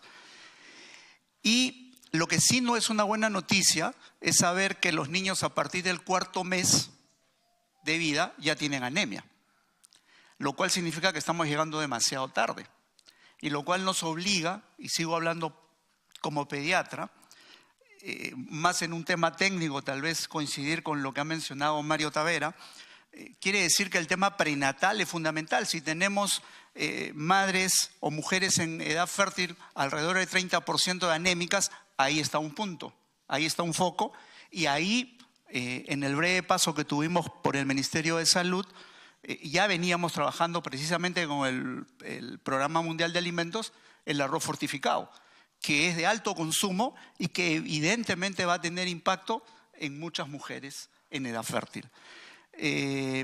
Si hablamos de estrategias, si estamos hablando de experiencias exitosas, como por ejemplo, si vamos a un tema técnico estricto, el clamplaje tardío del cordón umbilical en el nacimiento tendría que ser una política universal, fundamentalmente si estamos hablando de un parto institucional. No habría razón para no ocurrir, y eso tiene enormes beneficios y está hartamente demostrado. Si hablamos de un parto vaginal versus cesárea, y ahí también tenemos que trabajar, el incremento de las cesáreas en los nacimientos lamentablemente no se ha podido controlar y es otra política, otra estrategia que tiene que trabajarse. La lactancia materna exclusiva, que el Perú lidera, pero ya no en una curva ascendente, sino más bien en una curva ya más aplanada. La alimentación complementaria, y ahí hemos hablado del consumo no por colores, sino por alimentos ricos en micronutrientes y que están disponibles en todas nuestras regiones. ¿Y por qué no hablar de las papillas fortificadas? Que fue un tema que también trabajamos. Si en la década de los 80, congresista del Castillo, el flagelo de la infancia era la diarrea y desnutrición y deshidratación, las bolsitas salvadoras cambiaron el panorama y siendo la primera causa de mortalidad infantil, esa varió. De manera que yo creo que este es el momento de tener una papilla salvadora también. No quiero decir que eso solucione todo el problema, pero es otra más de las intervenciones exitosas. Inclusive cuando hemos tenido a los niños sometidos a inclemencias como las lluvias o los terremotos, etcétera, donde se hacen grandes ollas de alimentación para los adultos, se descuida a los niños, que no pueden comer eso y estamos seguros que se van a desnutrir y se van a anemizar más. Y ahí tenemos ya experiencias exitosas también en el norte del país, de manera que hay mucho que ya sabemos que se puede hacer. Luego viene el tema del seguimiento y naturalmente ese es un tema que va más allá del establecimiento de salud. Lo tenemos clarísimos quienes nos dedicamos al tema sectorial. La anemia no se vence en los establecimientos de salud independientemente de las deficiencias de acceso que tenemos.